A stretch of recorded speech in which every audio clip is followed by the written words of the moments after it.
Bismillahirrahmanirrahim. Assalamualaikum warahmatullahi wabarakatuh. Waalaikumsalam.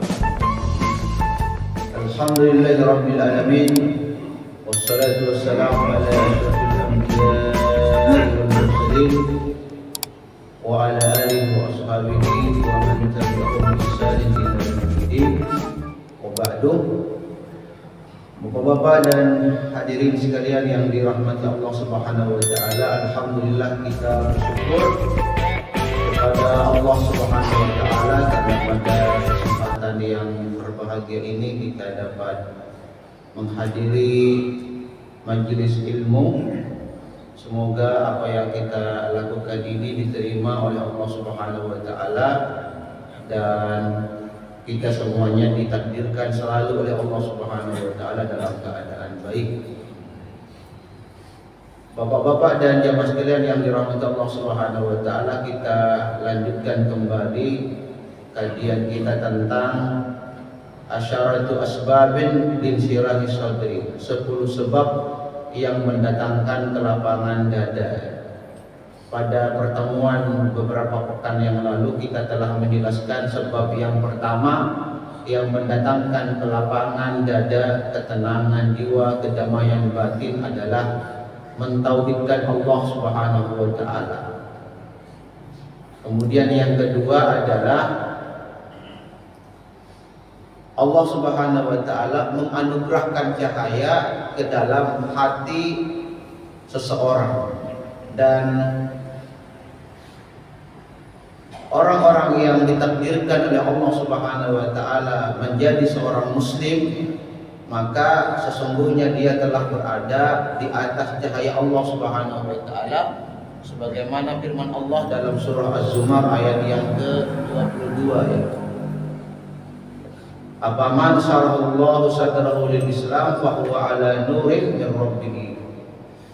Siapapun yang Allah Subhanahu wa taala lapangkan dadanya untuk menerima kebenaran ajaran Islam, fa huwa ala nurin min rabbih, maka dia akan berada di atas cahaya Tuhannya. Nah, di sini ada satu kutipan dari Al-Imam Ibnu Rajab ya. Fal qalbul ladzi dakhalahu nurul iman, hati yang dimasuki oleh cahaya keimanan, wan syaraha bihi wan fasaha, maka hati itu akan menjadi luas dan lapang. Yaskunu lil haqqi, dan karena itu hati yang lapang itu akan siap berdamai dengan kebenaran dan kebaikan. Wa yatma'innu bihi wa yaqbiluhu, hati itu juga akan menjadi tenang dan siap melaksanakan berbagai macam konsekuensi kebenaran-kebenaran yang kita terima. Dan pada waktu yang sama, wa yanfiru anil batil wa yubriduhu, maka orang yang dimasuki hatinya oleh cahaya keimanan kepada Allah Subhanahu wa taala, dia akan lari dan menjauhi serta benci kepada perbuatan-perbuatan yang batil. Dia tidak akan pernah mau menerima kejahatan-kejahatan, keburukan-keburukan, dosa-dosa bersarang di dalam hatinya. Makanya pernah kita sampaikan bahwa iman itu menjadi mana'ah qalbiyah. Itu istilah yang disampaikan oleh Al-Ustaz Hans Matta'ya, bahwa iman itu menjadi mana'ah qalbiyah, imunitas hati. Yang namanya imunitas itu kan mampu menciptakan kekebalan di dalam hati kita, sehingga orang-orang yang dipenuhi hatinya dengan keimanan kepada Allah Subhanahu wa taala, dia akan punya kemampuan al-furqan, kemampuan mendeteksi secara dini mana perbuatan yang baik yang pantas dilakukan dan mana perbuatan buruk atau perbuatan sia-sia yang sebaiknya kita hindari atau kita jauhi. Itu kalau kita punya mana'ah qalbiyah, imunitas hati. Dan imunitas hati itu adalah iman kepada Allah Subhanahu wa taala. Iman itulah yang melahirkan sensitivitas hati itu tadi. Makanya para sahabat ketika mereka sibuk dengan perbuatan, dengan hal-hal yang sifatnya dunia, kadang-kadang mereka memilih satu momen-momen untuk mengecas iman mereka kembali. Kata mereka, mari kita diam sejenak untuk memperbaharui dan meningkatkan kualitas keimanan kita kepada Allah Subhanahu wa taala. Maka momen-momen menghadiri majelis taklim, pengajian-pengajian, majelis zikir seperti ini, itu adalah momen-momen yang terbaik untuk memperbaharui keimanan kita kepada Allah Subhanahu wa taala sehingga iman itu kembali segar, kembali kuat. Dan ketika iman kita kembali segar, kembali kuat, kita akan memiliki mana'ah qalbiyah, imunitas hati itu tadi. Dan imunitas itulah yang membuat kita siap menerima berbagai macam hidayah dan kebenaran dari Allah, dan pada waktu yang sama membuat kita benci melakukan perbuatan-perbuatan maksiat. Nah, karena itu seorang hamba kita harus berupaya memohon kepada Allah Subhanahu wa taala agar Allah Subhanahu wa taala menganugerahkan cahaya keimanan kepada kita. Karena memang kemuliaan kita di sisi Allah Subhanahu wa taala itu sangat bergantung dengan kemuliaan iman di dalam hati kita. Itulah yang disampaikan oleh Allah Subhanahu wa taala dalam Al-Qur'an, bahwa yang namanya iman itu adalah minnah wa fadlah, anugerah dan keutamaan dari Allah Subhanahu wa taala. Kita lihat di dalam surah Al-Hujurat ayat yang ke-7 dan sampai ayat 8. Walakinna akan tetapi Allah habbaba, yang membuat kalian cinta, ilaikumul iman, kepada keimanan. Wa zayyanahu fi qulubikum, dan membuat iman itu indah di dalam hati-hati kalian.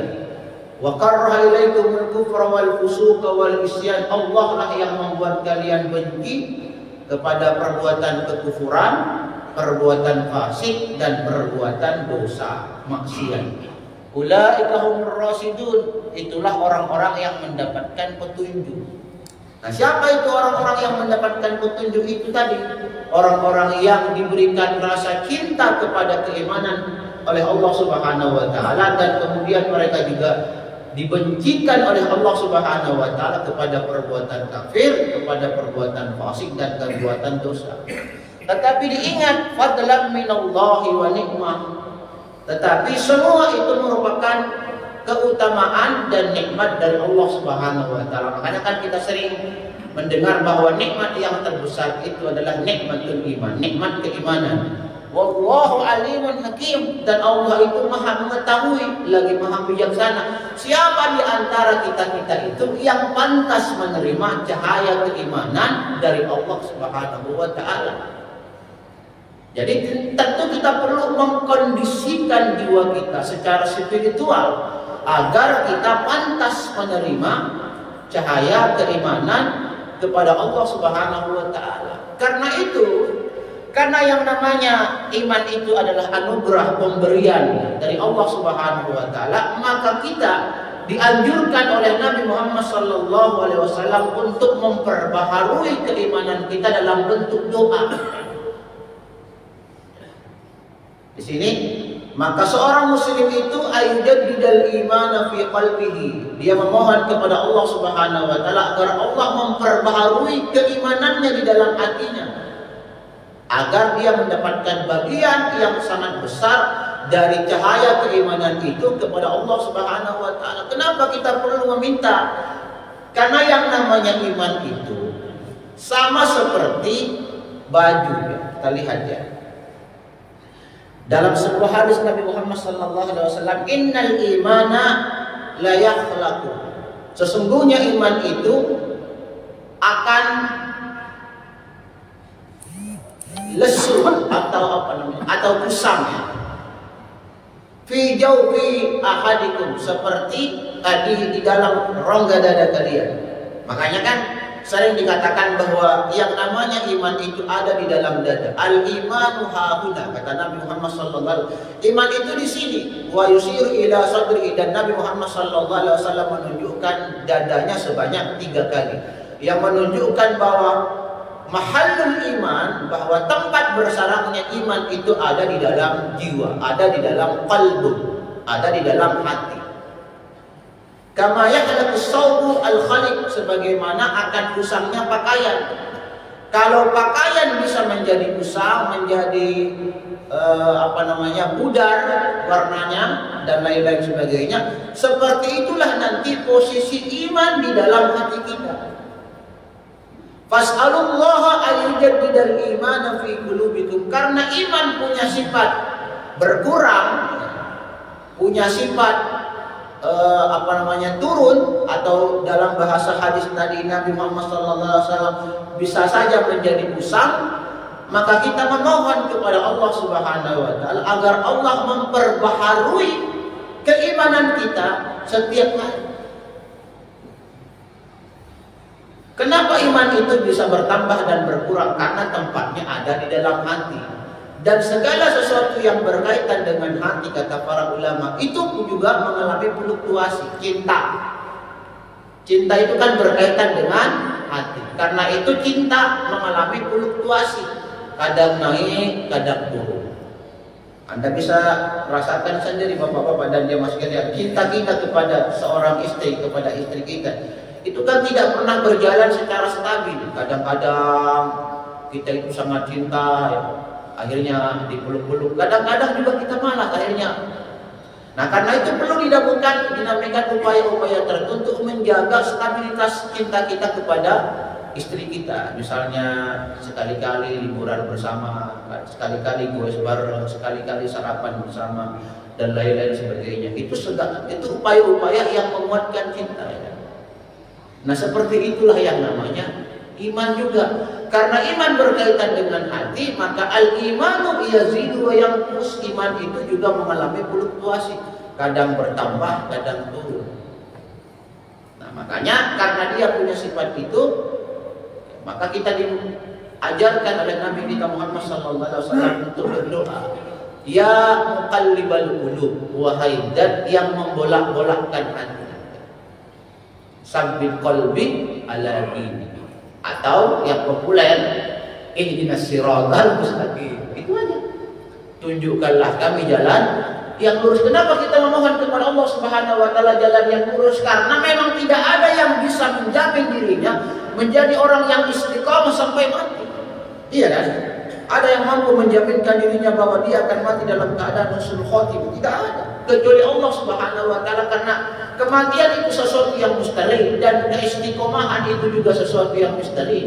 Maka kita mohon saja kepada Allah Subhanahu wa taala agar Allah Subhanahu wa taala melimpahkan nikmat istiqomah, cahaya keimanan sampai kita mati. Dan tidak seorang pun di dunia ini yang bisa memastikan orang itu istiqomah kecuali orang itu telah mati dalam keadaan muslim. Kita ini tidak ada yang bisa dikatakan orang itu istiqomah, tidak ada. Untuk menilai seseorang itu istiqomah atau tidak, itu dilihat dalam posisinya yang terakhir.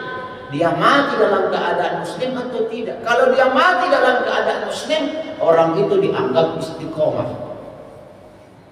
Kalau dia masih hidup, yang kita bisa lakukan hanyalah berharap semoga kita dianugerahkan nilai-nilai, sikap-sikap keistiqomahan. Nah, dan sekarang itu banyak orang yang berusaha menjadi seorang wali, ya. Dan sekarang itu udah lagi ramai di Jakarta atau di media sosial, ya. Untuk menjadi wali itu ternyata ada bayarannya. Padahal para ulama menjelaskan bahwa tanda-tanda sifat-sifat kewalian yang paling utama itu cuma satu, istiqomah. Mati dalam keadaan lurus, mati dalam keadaan bertauhid kepada Allah Subhanahu wa taala. Nah, jadi bapak-bapak dan jamaah sekalian yang dirahmati Allah Subhanahu wa taala, sekali lagi mari kita senantiasa berdoa kepada Allah Subhanahu wa taala agar Allah Subhanahu wa taala memperbaharui keimanan kita. Ya ayyuhalladzina amanu aminu, hai orang-orang yang beriman, berimanlah kalian kembali kepada Allah Subhanahu wa taala. Nah, di sini ada satu juga kutipan yang berasal dari Al-Imam Muhammad bin Aslam At-Tusi. Dia mengatakan bahwa babadul iman min kibarillahi fadlun minhu wa rahmatun. Awalnya iman itu merupakan keutamaan rahmat dari Allah Subhanahu wa taala yang Allah Subhanahu wa taala berikan kepada siapapun yang Allah Subhanahu wa taala kehendaki.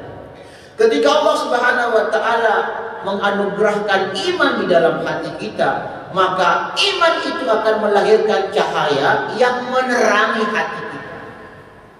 Ketika iman itu telah menerangi hati kita, maka kemudian iman itu, kemudian hati itu atau dada kita akan menjadi lapang.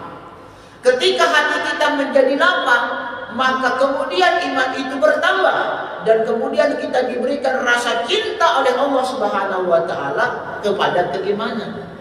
Dan kemudian iman itu pada akhirnya menjadi indah bersarang di dalam hati kita, sehingga pada akhirnya orang itu beriman kepada Allah, beriman kepada malaikatnya, iman kepada kitab-kitab Allah, beriman kepada rasul-rasul Allah, beriman kepada hari kemudian, beriman kepada takdir yang baik maupun yang buruk, beriman kepada hari kebangkitan, hari penghisaban, kepada surga, kepada neraka. Dia yakin, seakan-akan dia menyaksikan semua itu dengan mata basirah, dengan penglihatan batinnya. Nah, sehingga pada akhirnya bapak-bapak dan jemaah sekalian yang dirahmati Allah Subhanahu wa taala, dia benar-benar menyelaraskan segala tingkah lakunya dengan apa yang dikehendaki oleh Allah Subhanahu wa taala sebagai konsekuensi dari kalimat syahadat la ilaha illallah Muhammadur Rasulullah. Nah, jadi bapak-bapak dan jemaah sekalian yang dirahmati Allah Subhanahu wa taala, agar kita bisa mendapatkan kelapangan dada, maka kita wajib memohon kepada Allah Subhanahu wa taala agar Allah melimpahkan cahaya keimanan di dalam hati kita. Nah, tentu saja ada upaya-upaya, ada sebab-sebab tertentu yang bisa mendatangkan cahaya dari Allah Subhanahu wa taala. Kalau kita lihat penjelasan para ulama, itu ada beberapa sebab yang bisa kita lakukan. Yang pertama adalah laksanakan segala konsekuensi dari tuntutan iman kepada Allah, ya. Rukun-rukun iman kita laksanakan, cabang-cabang keimanan kita laksanakan. Yang kedua, perbanyak menegakkan sholat. Wassalatu nurun, sholat itu adalah cahaya. Kemudian yang berikutnya juga adalah banyak-banyak berangkat ke masjid, banyak-banyak sholat berjamaah di masjid. Kata Nabi Muhammad SAW dalam sebuah hadis yang diriwayatkan oleh Al-Imam Abu Daud dan Ibnu At-Tirmidzi, "Basyiril masaina fil zulmi ilal masajid bin nuri tambi yaumal qiyamah." Berikan kabar gembira kepada orang yang banyak berjalan pada gelapnya malam menuju masjid dengan cahaya yang sempurna pada hari kiamat. Jadi al-masyain dalam hadis maksudnya adalah banyak melakukan perjalanan untuk melaksanakan sholat berjamaah di masjid. Jadi orang-orang yang katakanlah senantiasa melaksanakan sholat 5 waktu secara berjamaah di masjid, sholat membaca Al-Quran di masjid dan lain-lain sebagainya, Allah Subhanahu wa taala akan melimpahkan cahaya pada hari kiamat, di mana dengan cahaya itu dia bisa meniti Shiratal Mustaqim itu tadi, jembatan itu, jembatan yang akan memisahkan kita masuk surga ke masuk neraka. Dengan cahaya itu dia bisa melihat jembatan itu, yaitu kalau kita banyak-banyak berangkat berjamaah ke masjid. Yang kedua, berdoa. Ada doa juga yang diajarkan oleh Nabi ini. Allahumma ja'al fi qalbi nuran. Ya Allah, jadikan di dalam hatiku ada cahaya. Wa fi basari nuran, pada penglihatanku cahaya. Wa fi sam'i nuran, pada pendengaranku cahaya. Wa an yamini nuran, dari sisi kananku juga ada cahaya. Wa an yasari nuron, dari sisi kiriku juga ada cahaya. Wa fauqi nuron, dari atas cahaya. Saya ini juga bercahaya Pak. Aduh kalau buatan. Wa tahti nuron, dari arah bawah bercahaya. Wa amami nuron, dari arah depan ada cahaya.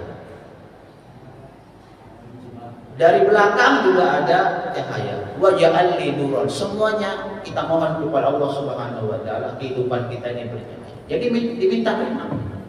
Karena kenapa kita harus minta? Karena itu tadi kaedahnya. Yang namanya cahaya itu adalah pemberian dari Allah Subhanahu wa taala.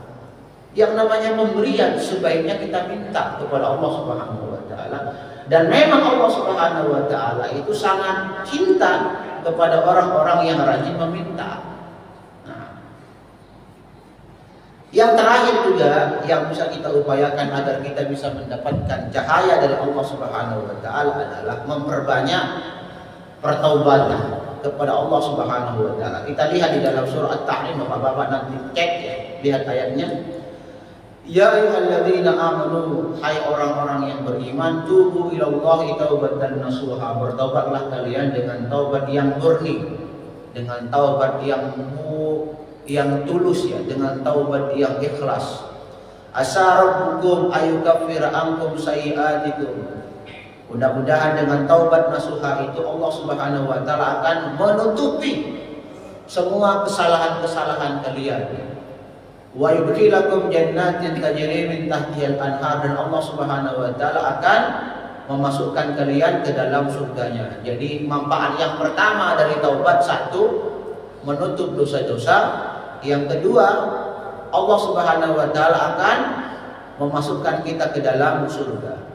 Yauma la yuhzillahu an-nabiyya wal ladzina amanu ma'ahu. Pada hari itu Allah Subhanahu wa taala tidak akan pernah menghinakan nabi dan orang-orang yang bersama dengan Nabi Muhammad sallallahu alaihi wasallam. Nuruhum yas'a baina aydihim, cahaya memancar di hadapan dan di sebelah kanan mereka. Kemudian yaquluna, dan kemudian mereka berdoa kepada Allah, Rabbana, ya Tuhan kami, atmim lana nurana, sempurnakanlah cahaya bagi kami, waqfir lana, dan ampunilah kami, innaka ala kulli syai'in qadir, karena Engkau itu ya Allah maha berkuasa atas segala sesuatu.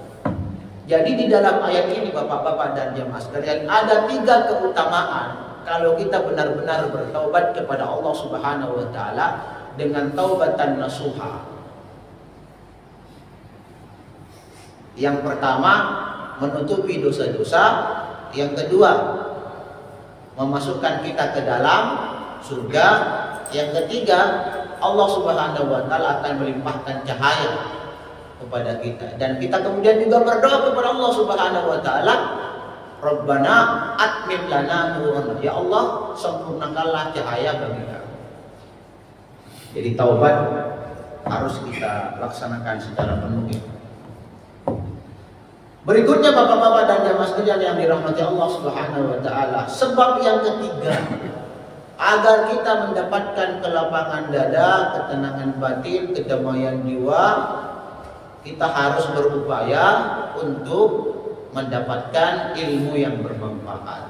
Tahsilul ilmin nafi, berusaha memperoleh ilmu yang bermanfaat. Kata Syekh Abdul Razak Abdul Muhsin Al-Badar, dia mengatakan setiap kali seseorang itu memperoleh ilmu yang syar'i, yang bersandar kepada Al-Quran dan sunnah Nabi Muhammad sallallahu alaihi wasallam, maka bertambah pula lah kelapangan dadanya dan kebaikan-kebaikannya selama dia hidup di dunia dan di akhirat. Jadi di sini kita harus mengetahui bahwa para ulama ketika menyebut kata ilmu itu selalu berkaitan dengan ilmu yang bersandar kepada Al-Quran dan As-Sunnah. Karena itu Al-Imam Asy-Syafi'i dalam kitabnya Ar-Risalah, ketika dia mendefinisikan apa itu ilmu, ilmu itu adalah Al-Quran, ilmu itu adalah sunnah Nabi Muhammad sallallahu alaihi wasallam. Karena memang kebenaran yang terkandung di dalam Al-Quran dan kebenaran yang terkandung di dalam hadis itu adalah kebenaran yang bersifat mutlak, tidak boleh diganggu-gugat.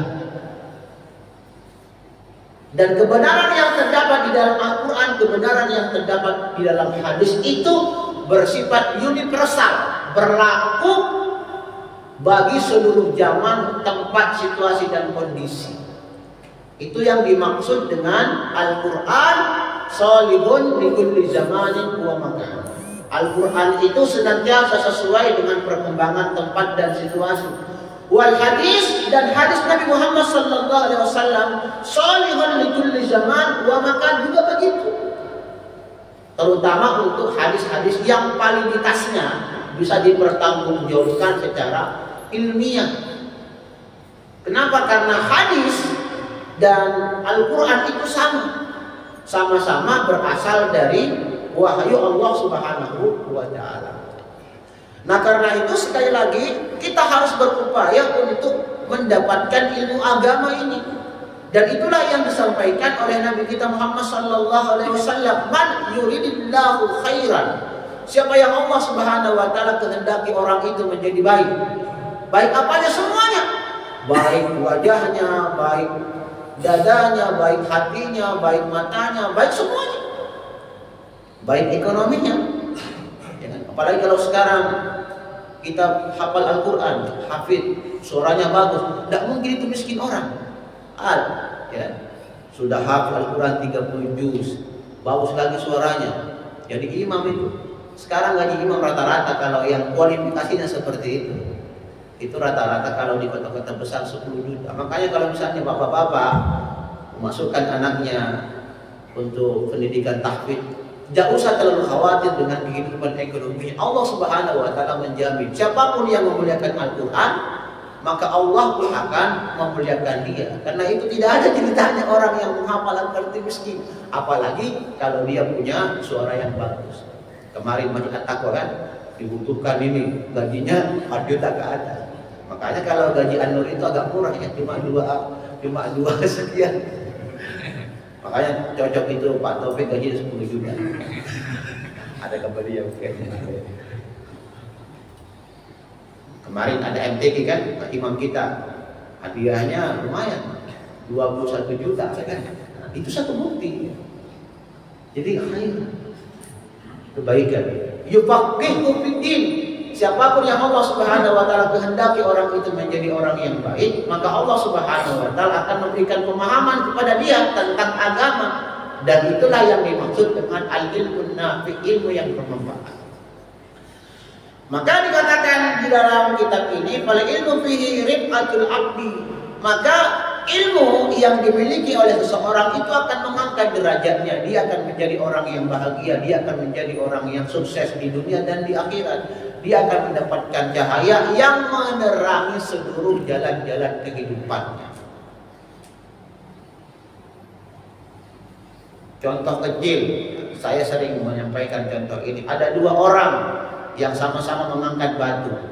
Yang satu mengangkat batu gunung, yang satu mengangkat batu ginjal.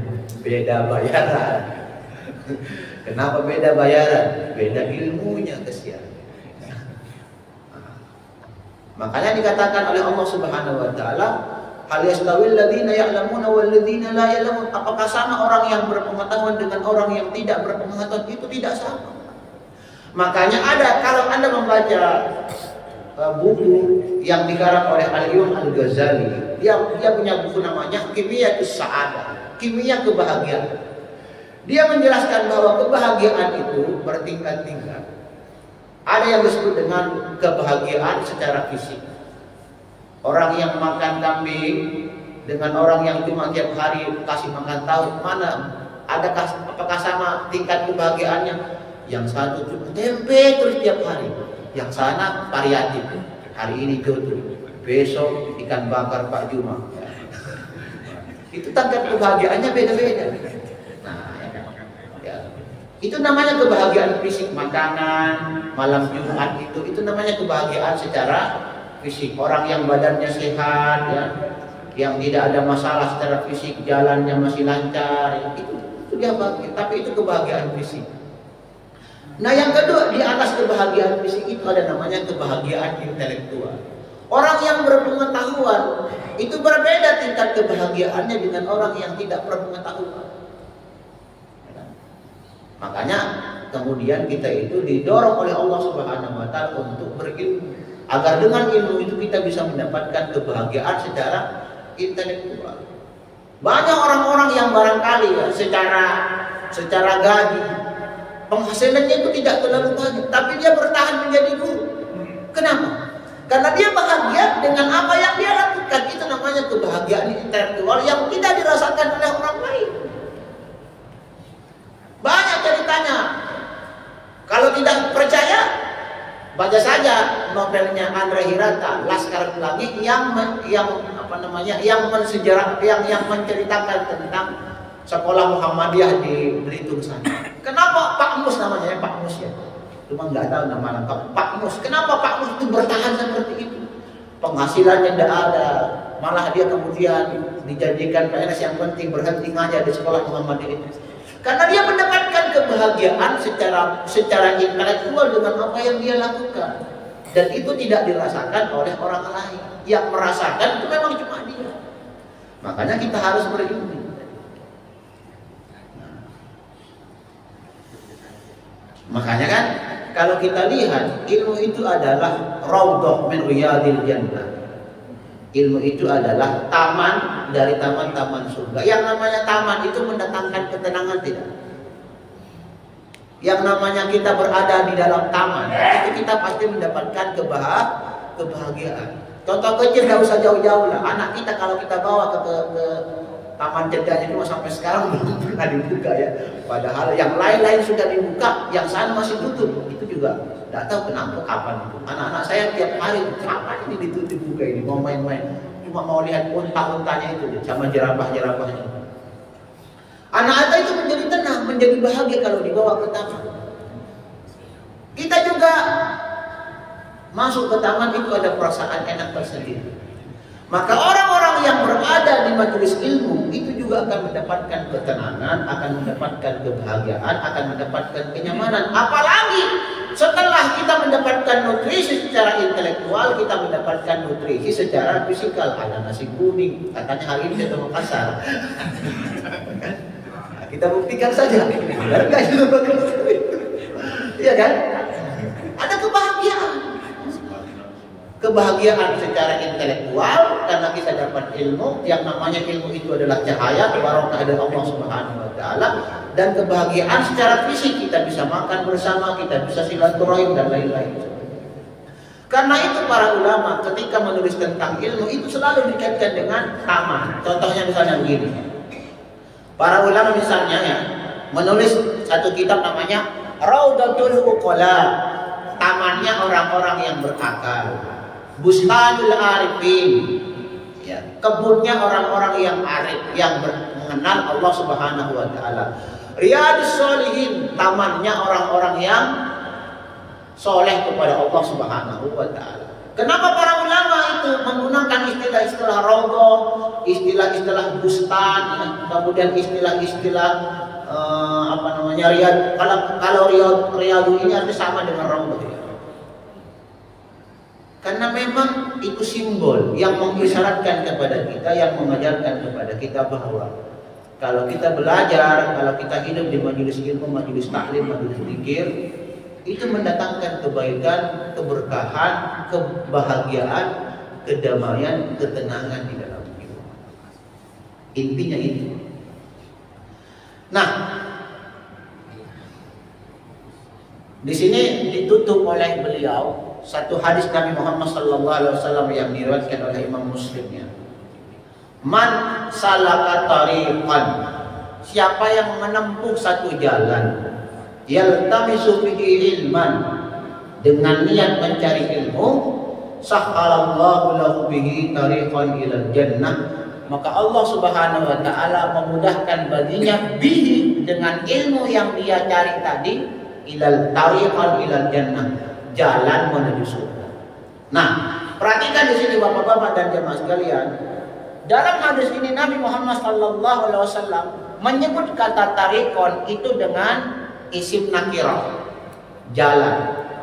Maksudnya jalan di situ adalah jalan yang bersifat umum, jalan apapun yang menghantarkan kita kepada ilmu, maka itu juga mendatangkan kemudahan masuk surga.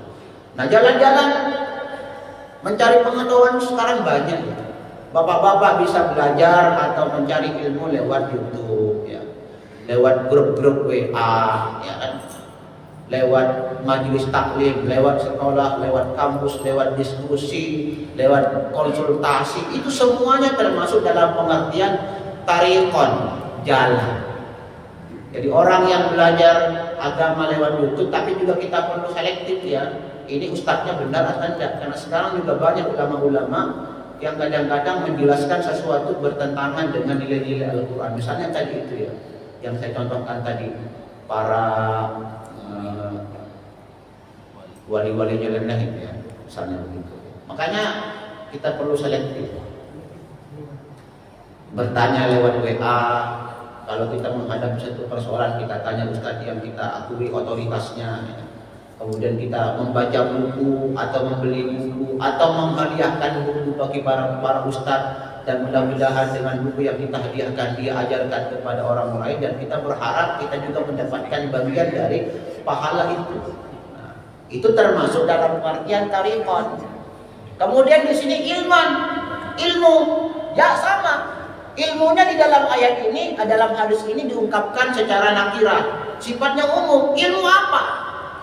Ya semua ilmu yang mendatangkan kebaikan di dunia dan di akhirat, itu termasuk yang kita minta kepada Allah Subhanahu wa taala. Maka bukan hanya ilmu agama yang menghantarkan kita ke dalam surga, tapi ilmu tentang kedokteran, ilmu tentang pertanian, ilmu tentang pendidikan, ilmu tentang manajemen, ilmu apapun yang berguna bagi masyarakat, itu juga bisa menjadi jalan yang menghantarkan kita ke dalam surganya Allah Subhanahu wa taala. Nah, jadi ilmu itu adalah cara yang paling gampang yang membuat kita masuk ke dalam surganya Allah Subhanahu wa taala. Tapi ilmu yang bagaimana? Ilmu yang dibangun berdasarkan nilai-nilai ketauhidan kepada Allah Subhanahu wa taala. Itu yang dimaksud dengan Iqra bismi rabbikal ladzi khalaq. Karena itu ilmu dalam pandangan Islam itu tidak hanya berdimensi ekonomis. Ilmu dalam Islam itu tidak hanya berdimensi ekonomis, tapi harus berdimensi spiritual. Artinya segala ilmu yang kita miliki harus kita gunakan sebagai sarana untuk mengabdi kepada Allah Subhanahu wa taala. Karena itu Nabi Muhammad SAW mensifatinya dengan an-nafi, yang bermanfaat. Allahumma inni as'aluka ilman nafi'a. Ya Allah, saya memohon kepadamu ilmu yang bermanfaat. Ilmu yang bermanfaat itu yang seperti apa? Kata Al-Imam Ibnu Rajab, ilmu yang bisa menghantarkan kita punya pengetahuan, punya ma'rifah kepada Allah Subhanahu wa taala. Dan yang kedua, ilmu yang bisa menyampaikan kepada kita mana amalan-amalan yang dicintai dan diridhoi oleh Allah Subhanahu wa taala. Tapi dilihat fondasinya, asas ilmu itu adalah tauhid. Keyakinan, kesadaran bahwa apapun yang kita peroleh dari pengetahuan itu berasal dari Allah Subhanahu wa taala, dan karenanya digunakan sebagai sarana pengabdian kepada Allah Subhanahu wa taala. Kalau kita punya kesadaran seperti itu, maka itulah yang mendatangkan khasyah. Innama yakhshallaha min ibadihil ulama. Sesungguhnya di antara hamba-hamba yang takut kepada Allah Subhanahu wa taala adalah orang-orang yang berilmu. Nah, kemarin Dr. Kahrudin dulu itu telah menjelaskan di pembukaan di UMB kemarin ya, tentang sekarang ini. Jadi ilmu itu kan ada dua Pak ya, ada ilmu yang bermanfaat, ada ilmu yang buruk. Nah, salah satu bentuk ilmu yang buruk itu adalah sekularisasi ilmu. Seolah-olah kita memisahkan antara ilmu agama dengan ilmu umum. Ilmu agama itu satu kamar tersendiri, ilmu umum itu satu kamar tersendiri. Seolah-olah ilmu agama tidak ada kaitannya dengan umum, ilmu umum tidak ada kaitannya dengan agama. Itu namanya sekularisasi ilmu. Dan dalam bahasa Syekh Muhammad Naqib Al-Attah itu disebut dengan the corruption of knowledge, korupsi pengetahuan. Kenapa dianggap sebagai bentuk korupsi pengetahuan? Karena dia bertentangan dengan nilai-nilai ketauhidan. Al-haqqu min rabbik, semua kebenaran itu dari Tuhan, fala takunanna minal mumtarin. Ilmu itu adalah kebenaran. Dan karena itu kita harus meyakini bahwa apapun yang kita peroleh dari ilmu itu merupakan pemberian dari Allah Subhanahu wa taala. Nah, orang-orang yang tidak mau melibatkan agama dalam urusan-urusan ilmu umum itu tadi, itu termasuk orang-orang yang melakukan pengkhianatan kepada Allah Subhanahu wa taala. Dan itulah yang pada akhirnya nanti mendatangkan kesombongan-kesombongan. Kalau kita lihat dalam tradisi disiplin ilmu barat, ilmu itu knowledge for knowledge. Ilmu hanya untuk ilmu. Karena itu mereka tidak akan pernah menemukan kebenaran sejati. Karena memang dari awal ilmu tujuannya cuma ilmu.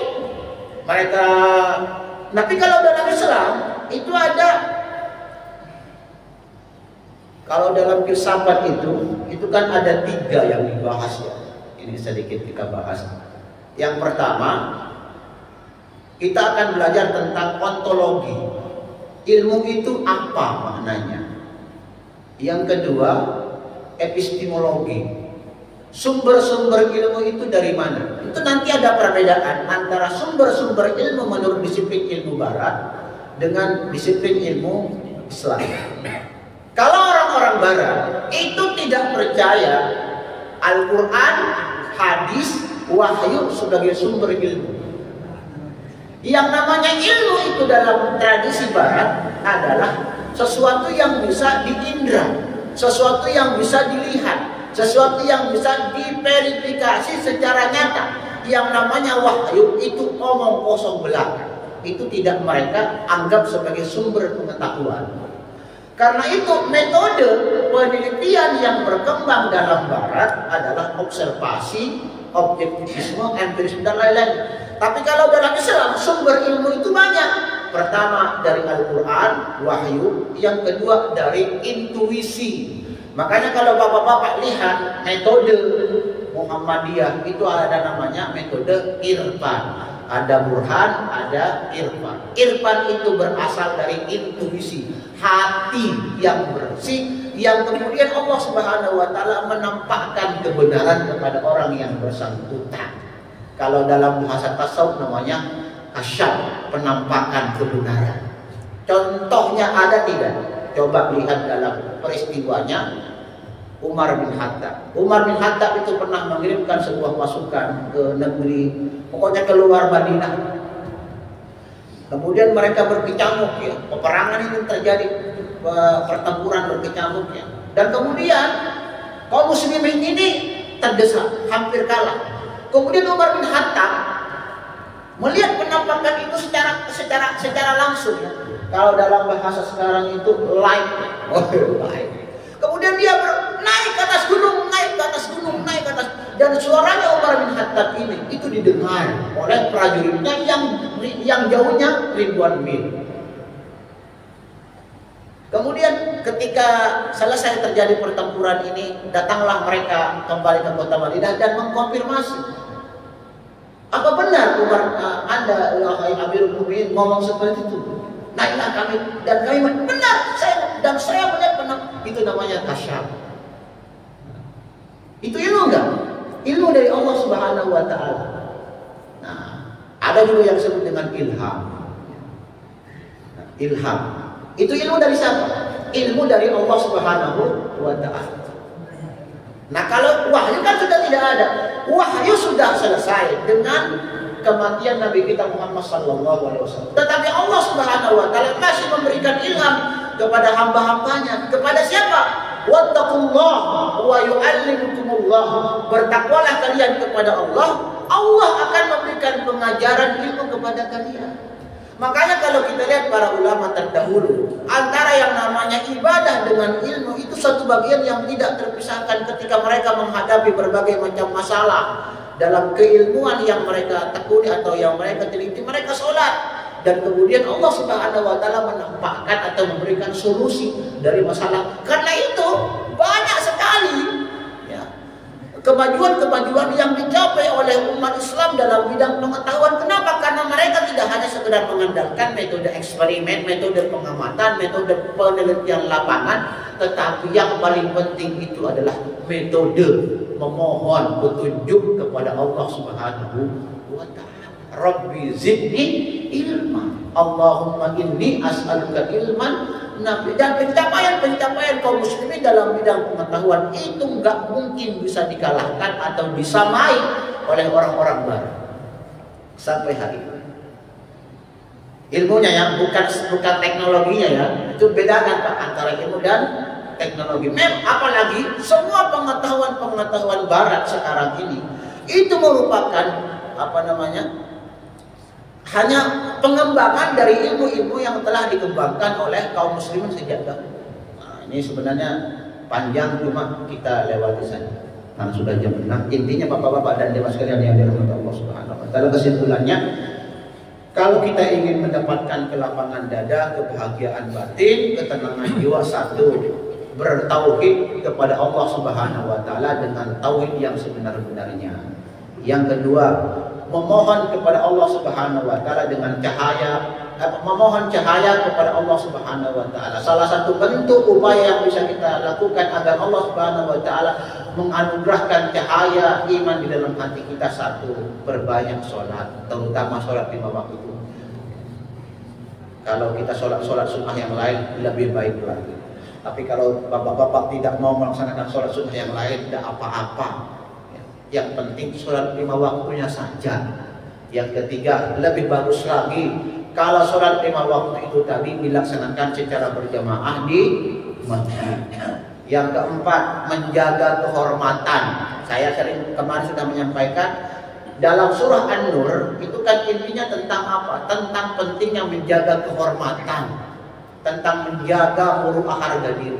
Siapapun yang menjaga kehormatan dirinya, maka Allah Subhanahu wa Ta'ala akan memberikan cahaya kepada yang bersangkutan. Kan banyak ada orang yang nikah tidak lagi bercahaya. Kenapa? Karena sudah habis dipakai duluan. Iya kan? Makanya. Dan apalagi sekarang ini kan? Sekarang ini yang perlu kita khawatirkan itu bukan cuma anak-anak perempuan kita. Yang perlu kita perhatikan adalah anak laki-laki, karena juga banyak di luar sana predator seksual, ya, penyuka dubur, ya, kaum penyuka dubur. Kalau kemarin katanya Ustadz Fahmi Salim itu sekte pemuja syahwat. Dan yang terakhir adalah kita berupaya untuk menghidupkan majelis ilmu, dan mudah-mudahan dengan ilmu yang kita pelajari Allah Subhanahu wa Ta'ala mendatangkan kebaikan, kemanfaatan, kemaslahatan di dunia dan di akhirat. Mohon maaf. Assalamualaikum warahmatullahi wabarakatuh.